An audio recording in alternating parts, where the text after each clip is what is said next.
掌声有请于翔宇。当时您被教主贴了，心里是早有预期还是？你不用早有预期，发微信骂我，什么情况？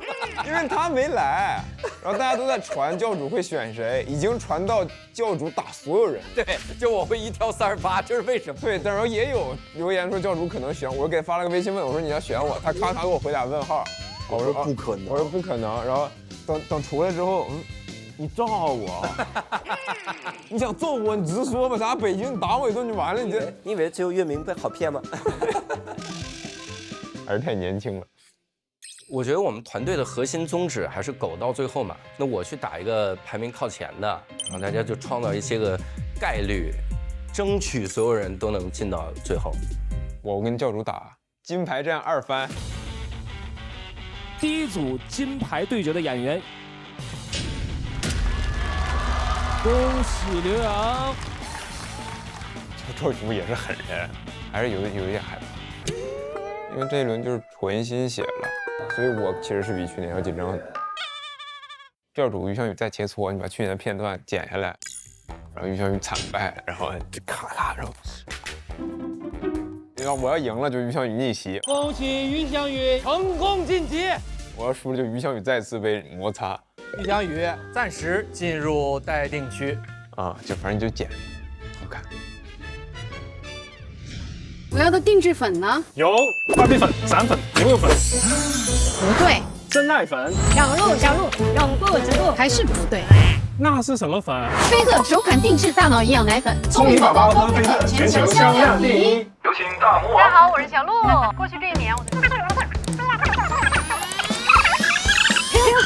要不要这么快？飞鹤新配方组类5大脑灵芝，助力60倍大脑神经元炼金速度，就是快。聪明宝宝喝飞鹤，全球销量第一。这是今年的全部热梗，抓紧消化一下。下半天给我新剧本啊，丰沛一下，搞定。吸收这么快？飞鹤新配方组类双倍活性，好吸收。聪明宝宝喝飞鹤，全球销量第一。掌声有请于翔宇。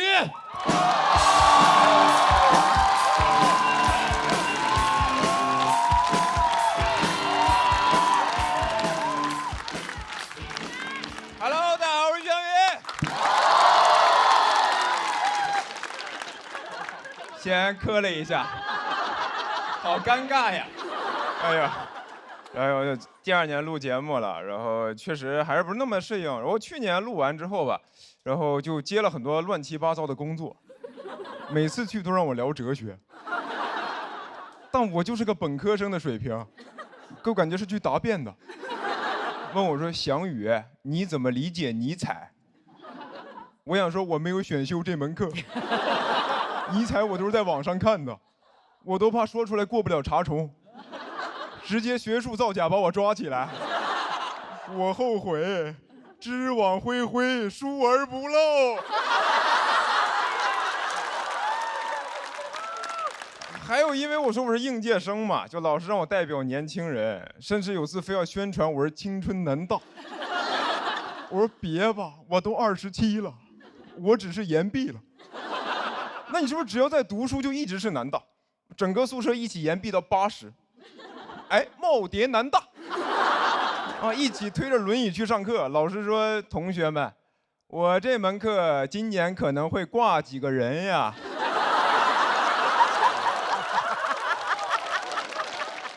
我之前还去录过一个节目，主题就让我聊这个青年与中年，然后跟我对谈那个嘉宾是一个中年文艺老登，不是马老师啊，是我，那个人才是真的奇葩，我跟你说。当时我一进去，然后那人在那喝水，我说：“老师，您这个杯子挺漂亮的。”他说：“哦，我在日本买的，我之前是在日本留学，从小就比较喜欢日本文化。”现在也没事就会飞东京去浅草散散步，谁问你了？谁问你了？我一句话了解一个男人半辈子。我聊的不是杯子吗？没聊你呀，你在这儿装什么杯呢？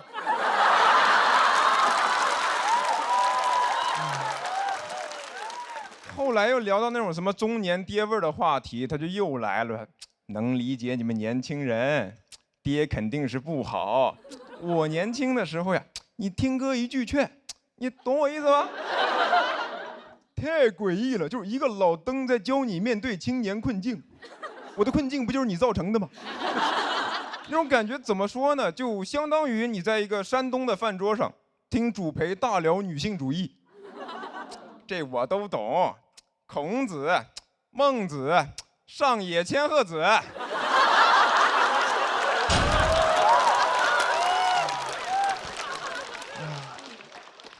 然后我最难理解的一类工作吧，就是让我给建议，我给应届生建议，给年轻人建议，甚至给职场人建议。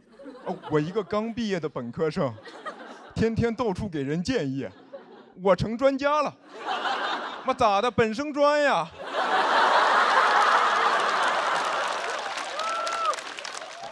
我自我认知觉得我是靠讲脱口秀被大家认识的，就你让我搞笑我 OK， 但是聊别的我是真不会。哎，我是真的很难理解，为什么现在人在一个领域取得成就，你就可以掺和其他领域。你像现在很多人火了之后就会出书。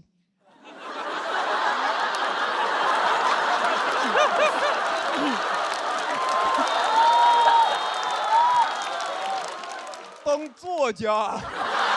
我送过你。哎，以前出书很难的，你想想司马迁，你现在把《史记》和那种明星畅销书摆在同一个书店，司马迁看到什么反应？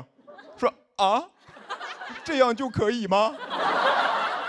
我受宫刑忍辱偷生值得吗？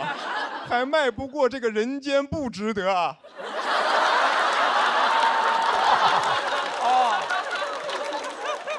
他难道比我还切中要害吗？哎呀，我发现真的很多成功人士的建议都是废话。我看了很多，我发现无论是谁啊，给的建议里面一定都有一条，就是不要老是玩手机，多阅读，多生活。我又不傻，我知道阅读跟生活是好事，做起来没那么容易的。你没有试过在地铁早高峰看书吗？那书你都打不开。你想看只能这么举着，就这么努力，在古代得是个举人。旁边的人看着都觉得这人疯了吧，2号线犯禁。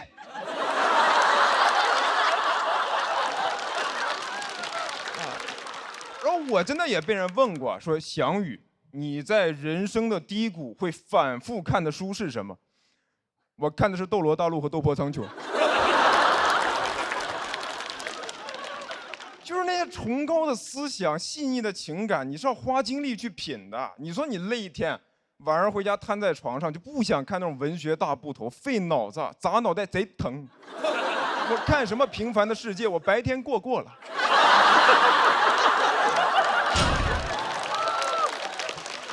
你说你要是被领导、客户大骂一顿以后，你是看《卡拉马佐夫兄弟》，花60页。讨论是否要对恶人正直善良，还是看《斗破苍穹》，谁惹我全杀了。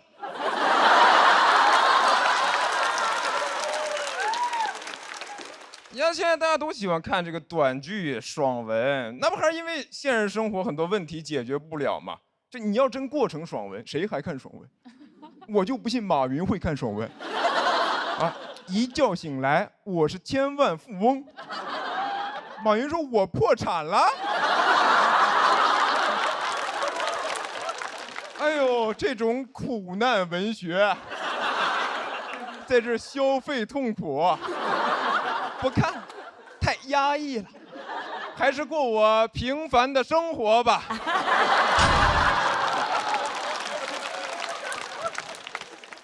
我真心希望大家每个人都能过得好，但这是不是也像是一种幻想？所以我就不想给建议，我想拍个短剧，一觉醒来，我们每天都有时间阅读和生活。谢谢你们，我是翔宇。谢谢于翔宇的表演。喜欢他这段表演的观众朋友，千万不要忘记为他投票。3、2、1，请锁票。谢谢，再次谢谢翔宇啊！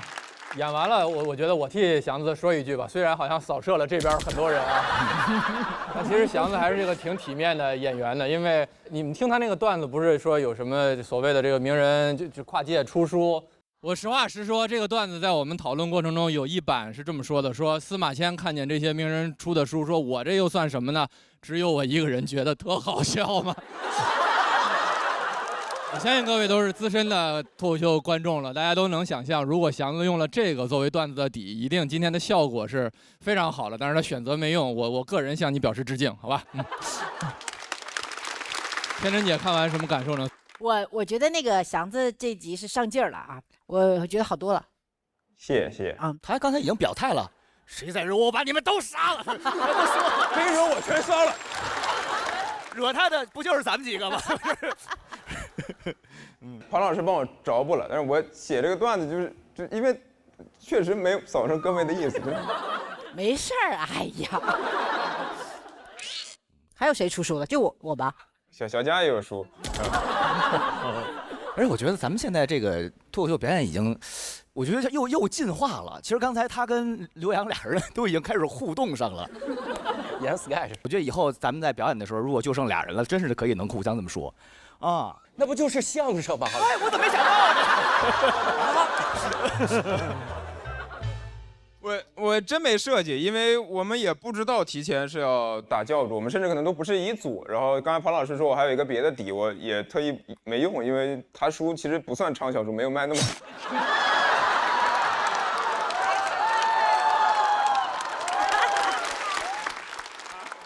这个是有意设计，是我狭隘了，是我狭隘了。哎呀，马老师呢？马老师看完第一次现场看祥子演出是不是？对，我第一次，我不敢给建议了哈。不敢对，就中年人没法给别人建议。不是您说马老师，您说，挺好，很精巧的，很多结构很精巧。然后我觉得好像，其实你可以把你想说的东西再说得更透一点。我的那个意思就是含着半口，这是我内心那感受，就那种。然后你前面是不是有一段那个表演的时候是闭着眼睛的？我眼睛小，有一种很藐视这个。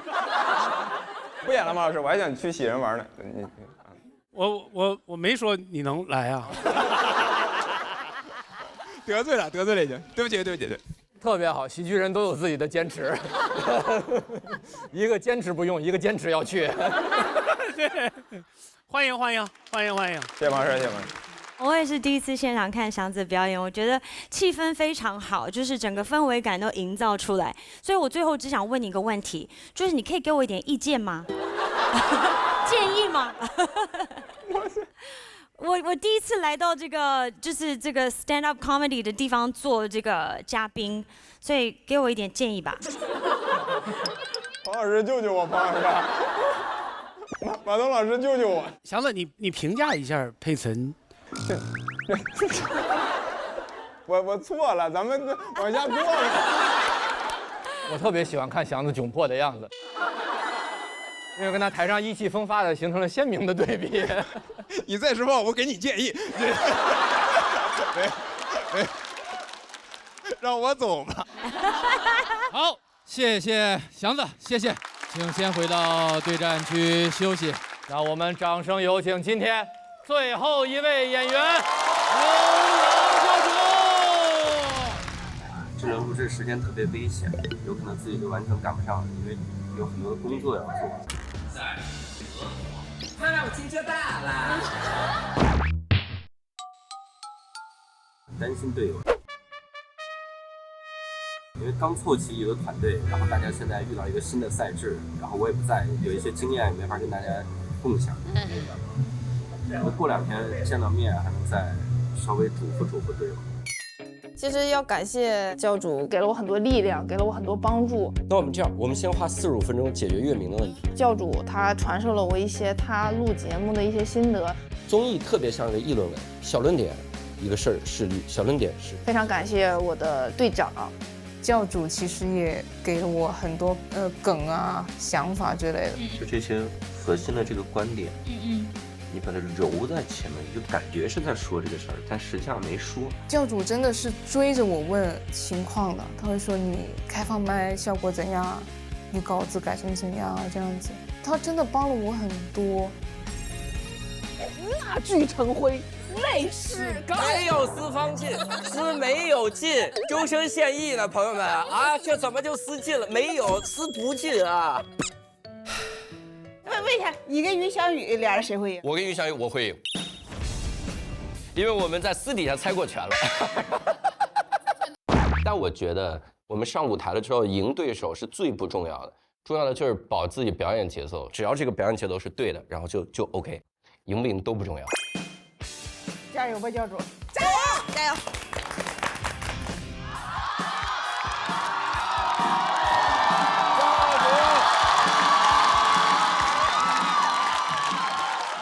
好，我是刘洋。哎呀，算是重回到这个舞台了。就是大家也知道，去年参加了2个很优秀的节目，取得了一些略微的小成绩啊，甚至还出了一本书啊。书名叫《只有我一个人觉得被冒犯了吗》啊。然后。但说实话，多了很多的机会，现在甚至能拍一些个影视剧了。前一段时间甚至还拍了一部院线电影。好吧，这个牛只能吹到这儿了。因为我那个角色实在是太小了，就是那个角色小的，就这么说，就如果你想在电影院看到我的角色，得我跟你一块儿去电影院。我就坐你旁边，一到那我说，哎，你说哦。那就是我的角色，就那么小。但说实话，这种机会非常的难得。但我这个人是这样的，只要机会难得，我就会觉得不配得。我到那儿特别的紧张，我到了剧组，我什么都不敢干，我生怕我干任何一件事儿，他们就把我给换了。我甚至我不骗大家，真的，我饭都不敢吃。剧组老师说：“刘老师吃盒饭吧。”我说：“我从不吃饭。”我生怕我一吃饭，他说这个演员竟然吃饭，赶紧把他换一个没嘴的过来。我特别紧张。尤其是我看到那个收音的麦也是，第一次拍它有那个麦，各位见过哈？我看这玩意儿压力大死了。我不是因为别的，我是因为它离我太远了。我在想，这个麦离我那么远，我如果台词没收到，他觉得是我演员的问题，把我换了怎么办？所以我想的是，我要在拍的时候尽量离他近一点。我就一说话就是你这是要干什么？你然后他说你这是要干什么？突然想亲我这个人。但是有的时候最紧张的是，他有的时候他这个麦要贴在你的皮肤上，他直接贴在皮肤上，这个真的压力太大。因为我这个人特别能出汗，就这个麦根本就贴不住，我太能出汗了。当然这不怪我，这怪我的基因，因为我姓刘嘛，姓刘的当皇上的时代是汉朝。什么东西？又汗又潮。我这个麦只要贴在我身上，滋儿就掉到我肚脐眼，一贴滋儿就掉到我肚脐眼，感觉是那个麦说行了，嘴说的也差不多了啊，我们听听肚脐眼怎么想。然后每次都掉，我说我是怎么发现的？是那个导演拍了几条跑过来跟我说，他说刘老师，表演特别好，表情动作都很到位，但是如果您对我们的台词有意见，能不能说出来咱们商量？不要直接删掉。我说我有病吗？我一共3句台词，我删1句的意义是什么？我比较喜欢偶数嘛我。然后我说，他说你看看回放，我一看回放，我的天呐，各位，我何止是删掉，我还怪叫啊。那个麦就往下的时候，我这个声音就越来越拖，逐渐消失，然后一阵沉默之后，就是一个喉咙里的怒音。就在因为我的麦在掉，我一说话就是你今天怎么看着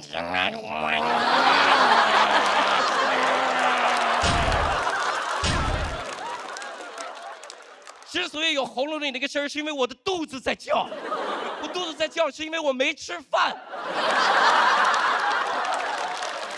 我因为没吃盒饭，我叫他领了盒饭。然后我跟音响老师说：“我说老师，看这你帮我解决一下，这个老往下掉怎么办？”音响老师说：“刘老师没事儿，我给你一好东西，这个劲儿大。”我说：“我可不碰劲儿大的啊！我刚进影视圈，想让我塌房。你别以为我脱口秀圈的我没见识，我们圈最不缺的就是教训。我说不是，这个是胸带勒的劲儿贼大。我说你们这儿好好说话，判几年啊？你们这儿？胸带是什么呢？各位是这样，它就像一个皮尺一样，是一个肉色的皮尺，它直接勒在你的胸口，然后记住了，它把那个麦直接夹在胸带上就行，怎么出汗都没事儿。我说这也太牛了。他说更牛的是，整个剧组只有你有。我说那我可得好好珍惜了。我第二天我那台词我给导演不同的状态，我甚至我的导口，我说你今天怎么看起来怪怪的呀？啊，各种夹子音演完了之后，导演跑过来说刘老师非常好，表情动作都很到位，台词尤其清晰。但是如果您想改人物性格，能不能先跟我们商量一下，不要直接做这么大胆的改动？我说不是，我改哪儿了？他说你不是把他改成一个死变态了吗？我说不是，导演，我不理解，我来你们这儿，我要不删成偶数，要不改成变态，我是什么？奇变偶不变。导演说你来看回放，我一看回放，我去，各位，我可太变态了，我太变态。各位，但是是这样的，我不是一上来就变态，我是渐变。它是怎么个过程呢？它是这样的，我是每天早晨健身，所以我的肌肉在早晨的时候是充血状态，非常的饱满。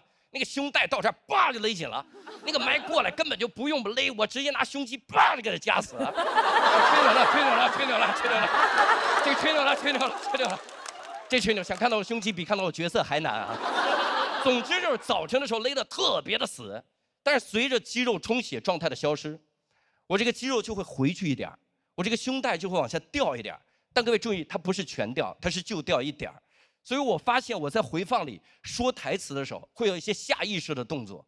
我一说台词就是“你现在怎么看起来怪怪的呀？”是我哪里看起来不一样了吗？怎么不敢直视我呀？我说这也太难直视了，这个。然后关键我也没法跟大家澄清，因为整个剧组只有我有。我总不能开之前说，各位开工之前我说两句啊，这个是麦克，别人只会说我刘老师管他胸罩叫麦克。不光穿那女士内衣，还给内衣起名字，还起了个男人的名字，麦克，好歹叫米歇尔吧。小海都只穿8小时，他一直带着。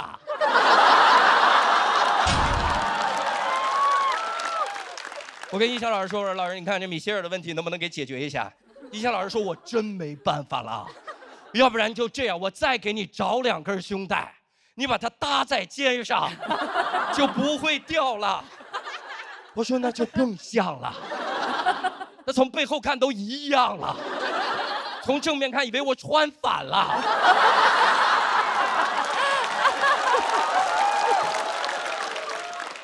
我不行就买一个穿吧，我就，里面至少还有海绵把我汗吸干净了。哇！庆幸的是，各位，庆幸的是，最后我的角色没有被换掉，哇！因为被整个剪掉了，被整个剪掉。当时我知道这个坏消息的时候，我在想，我应该能想到的，因为拍的时候就早有胸罩。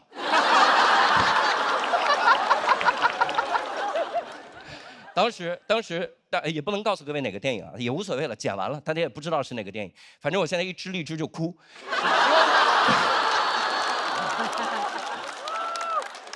从来只有妃子笑，有谁听到刘洋哭啊？那一瞬间，我真的暗暗发誓，我说总有一天我要吃剧组盒饭吃个够。然后如果真的有那天，我希望能给大家重新自我介绍。大家好，我叫刘洋，其实呢，我是一个演员。谢谢大家，我是刘洋，谢谢。谢谢刘洋的表演，喜欢他这段表演的朋友，千万不要忘记为他投票。投票倒计时，3、2、1，请锁票。再次谢谢刘洋。我觉得又应该先问问马老师了，您现场看过教主演这个他北京演出我去过现场。哦啊，他北京演出就是他专场的时候我去过。比今天的好。不是，我的意思是说，我很矛盾，我只有1票。如果有能力，我想马上就淘汰他，让他回去创牌去。我就知道您抓我回去坐牢的。但是那个刘洋啊，我这么说吧，我觉得就观众投票去评价他的那个作品哈。但是刘洋呢，真正骄傲的，我跟你讲，他这个人真正骄傲的，真的不是他获得了什么成绩，是他健身的结果。极其有心机，你看他刚才，就轻而易举的就把那个立麦就给拿起来，还得横着，看吧看，他叫立麦呀，他的目的就是为了让这个东西能够不动，所以那个座儿特别沉，他就一定要这轻轻的拿起来晃一晃，来。这就是我跟你讲是心机，我跟你讲，真的，你跟他说，你说什么？哎呀，他的胸大肌不能够挤碎什么？他什么都能挤碎，他急了连自己都能挤碎了。我跟你讲，这就是刘洋，但我依然还是看见了那个，就是完全不服输，然后完全不能不赢的那个刘洋啊，同样的叫棒。这儿要真的澄清一下，我是把好几次拍电影的事儿挤在一起了，并不是长安的荔枝把我删了，的确也删了，但是没有。希望大家多支持长安的荔枝，非常好的一部电影。是那个电影，不是那个剧，剧已经播了，是那个电影。对，剧也多支持，剧也多，谁也不敢得罪我。现在剧也多，话剧也支持，话剧也支持，书也支持，书也支持，书也支持，普通荔枝也支持，普通荔枝也支持，非常体面，真是。其实你想，都剪掉了，你说是哪部电影都行。对，你说你演的是下一部《阿凡达》都行，这就有点扯了。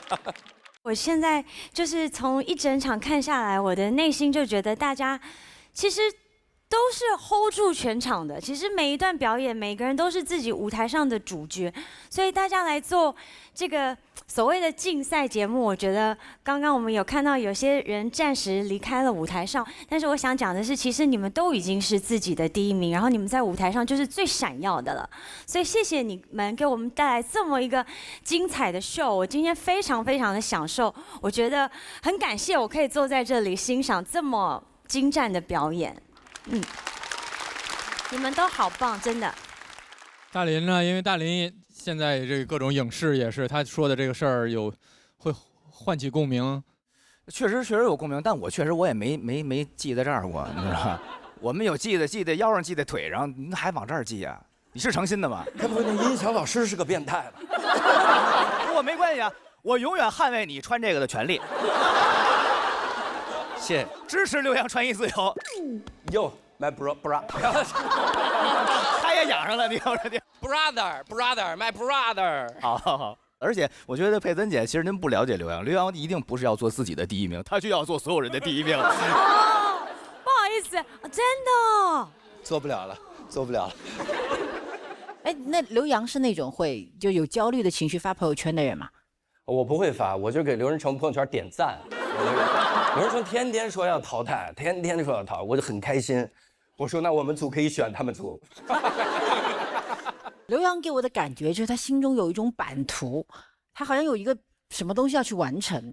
然后他比如说这边参加完喜剧节目，这边要去脱口秀，那边要写书，那边现在要去攻打影视那个城池了。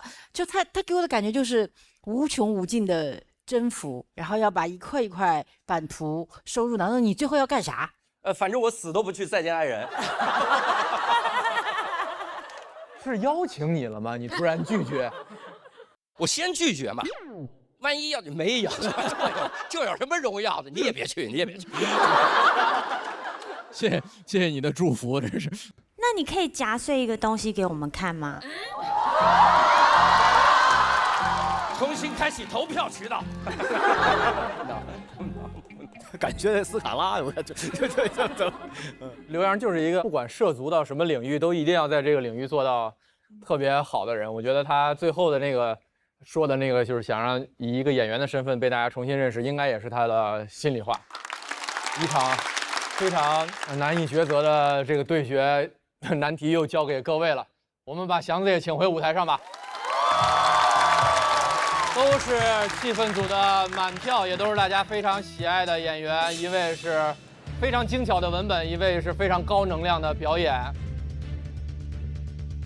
他俩谁赢我都不意外，说实话是，他俩也都互有输赢。我觉得就是英雄惜英雄嘛，势均力敌，龙争虎斗。请看大屏幕。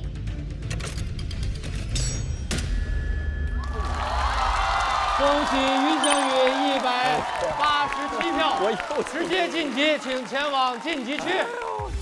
又是那味儿。同时，刘洋181票，非常优秀的成绩。哎呀，怎么总要把你往那边送呢？我真的我不想再去那边了，那边也太熟了。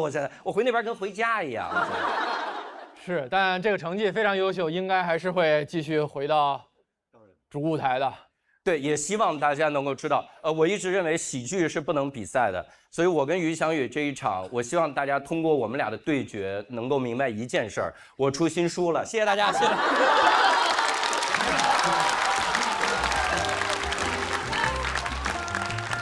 拜拜。组长再见，组长。都买啊，都买书啊，买书，买书。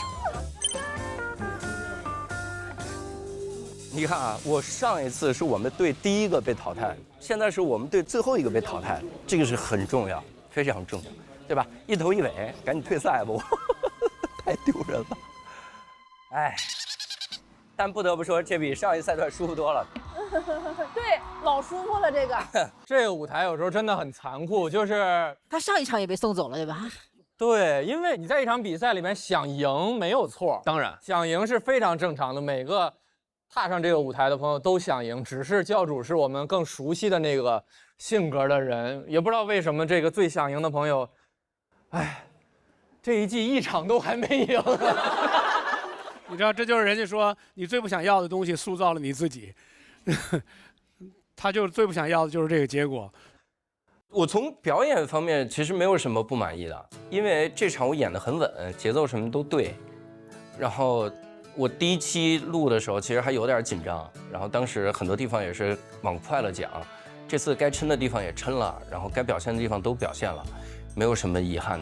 我觉得这个结果挺好，真的。但是还有机会，我想这是赛制温柔的地方，当然还有机会，包括前面暂时去到待定区的朋友，只要最后的大排名在前面，就都还有机会。哎，于老师，我想请你给我点建议。叫于老师，我可不敢当。脱口秀适合我这种应届生，我不是找不到工作才哎，那你说今年对手都这么强，我怎么能赢到最后呢？嗨，都干掉，都干掉。那你说我要真成了冠军之后啊，你有问题找夸克呀，夸克 AI 超级框，搜商特别高，你这些问题呀，夸克都能给你解决。啊，不愧是于老师，你还有秘密武器。有了它呀，就没有我答不上来的。哎，于老师，这里有几个问题问您一下。来了，是于博老师啊，这就是来。随着这场精彩对决的结束，我们第二赛段不服单挑赛的第一场在这儿就全部结束了。我们再次连线一下那个大实话观战间，波仔和他的父亲，这是。怎么感觉严老师又老了3个小时啊？老爷子说2句，让我们老爷子。没有，我觉得真的特别厉害。我刚才还在跟那个建国在说，就最喜欢哪个。我今天最喜欢的是那个月明，对我就特别好，啊，谢谢。然后那个房主任是我之前就来之前就听他们说，然后果然名不虚传，所以他故意踩的，跟人道个歉呀。对，我跟房主任道个歉，我重男轻女了，对不起。不用道歉，不用道歉，我家买房子就靠他了啊。这些朋友们有没有想说的？做了半天了，小佳来。我想要请庞博参加一个国际知名赛事。我知道了，小将魔王大赛。谢谢各位在观战间一直支持大家，谢谢。好，我们也来看一下本场比赛最终的所有得票情况，请看大屏幕。恭喜我们所有晋级的演员朋友，同时恭喜小海194票，本期最高分。一口春福，茶香倍儿足，统一春福无糖茶授予你，让观众心服口服奖，并且为你准备了惊喜福利。恭喜你！也谢谢我们今天出场的所有演员，谢谢我们今天出席的所有观众，谢谢我们的气氛组组长。我们下一场精彩继续。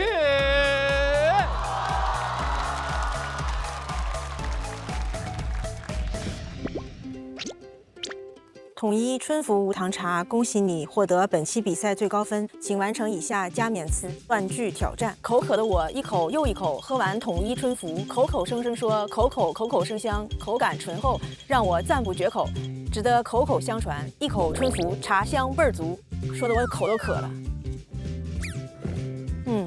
谢谢统一春福。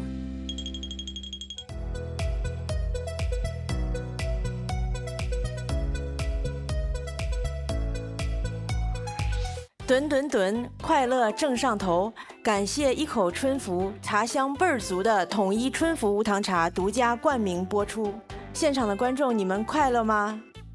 快乐你就 vivo Live。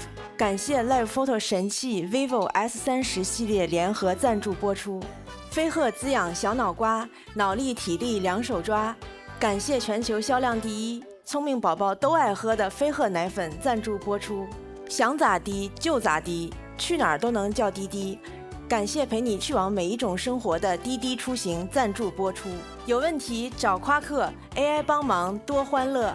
感谢2亿人的 AI 全能助手夸克赞助播出。压力 emo 退，拉开乐宝放开玩 ，Why not？ 感谢年轻潮流有态度的乐宝啤酒赞助播出。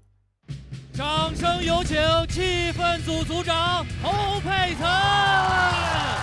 郭德纲老师、周星驰老师，还有马东先生，有2位是真正的幽默大师。你们猜谁不是？这场对决的2个队伍，他们分别是嘻嘻哈哈队和制高点队。平均实力比较弱，只是有1、2个比较突出的而已。我感觉他们有点太嚣张了，真的。灭门。有一次，个观众跟我说，他说我叫索菲亚，我就问他，我说你那个索菲亚的索，该不会是误将上下而求索的索吧 ？You're awesome！ 哦，我很棒。非常期待今天残疾人专总，一起来看，什么意思？跟箱子挤一挤，社会的包袱就跟包袱放在一起。他说你就用那个逼了呀。真的，兄弟，你说你是个早产儿之后，我有没有可能也是个早产儿？我这个人呢，花生过敏，但我爷爷奶奶年年给我寄儿行千里，虽远必诛。最后一场对决，我奉劝各位啊，不要在喂胀气的时候拉肚子，我就像一台装了氮气的跑车。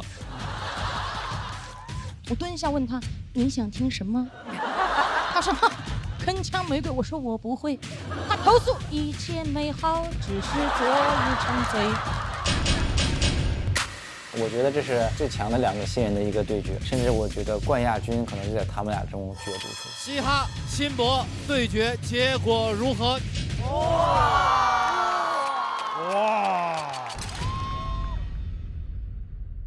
吨，快乐正上头！感谢一口春福，茶香倍儿足的统一春福无糖茶独家冠名播出。vivo 实况不用 P， 快乐全在 Life 里。感谢 vivo S30系列联合赞助播出。感谢全球销量第一的飞鹤奶粉特约赞助播出。首款定制大脑营养，聪明宝宝喝飞鹤，想咋地就咋地，去哪儿都能叫滴滴。感谢陪你去往每一种生活的滴滴出行赞助播出。有问题找夸克 ，AI 帮忙多欢乐。感谢2亿人的 AI 全能助手夸克赞助播出。拉开乐宝放开玩 ，Why not？ 感谢年轻潮流有态度的乐宝啤酒行业赞助播出。欢迎各位来到收工了喜剧之王。我们先来聊聊李卓言对大宅的看法吧。我跟他说了，如果咱 CP 能挣钱的话，那肯定是好的呀。谈了，那个阿元7我3。你俩接什么商务呢？很难想象。砍刀，C 兄弟就来砍这个乳猪，啪的还是切。演出的时候怎么没有拿出这个状态？这个演完什么感受？我没想到差那么多。这句话翻译下来就是，我觉得我能打，但没想到给他打成那样，咋进 ICU 了呢？出手太重了，出的有点。今天要玩的游戏叫做喜丹表情包模仿大赛。小鸭是辣的。看一下首先。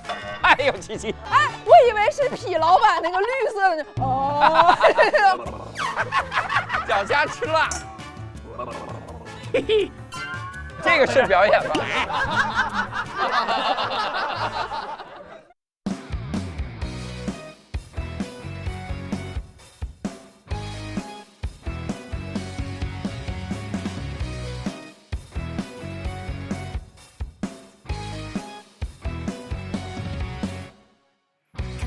台上是谁在领奖？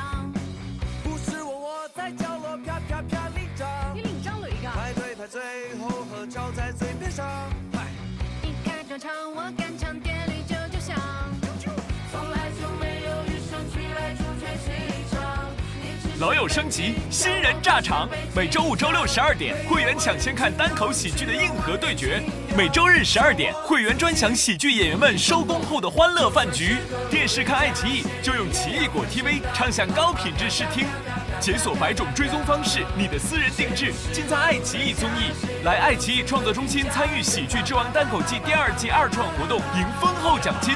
海外用户下载爱奇艺国际版，多语言字幕，更多独家内容抢先看。上微博参与重生之我在喜单2当气氛组活动，为你喜欢的舞台发言。更多精彩内容尽在新浪娱乐微博综艺、新浪综艺。上百度搜索喜剧之王单口季第2季，精彩内容尽在百度百科，百度一下你就知道。上百度 APP 看百度热搜 ，get 更多爆款内容。上百度搜索话题喜剧之王单口季第2季，共同参与讨论。上新浪新闻后端搜喜剧之王单口季第2季，看节目更多精彩内容。来豆瓣喜剧之王单口季小组点评选手表现，听播客上小宇宙 APP 听单口喜剧演员聊更多幕后故事。努力奋斗。大家好，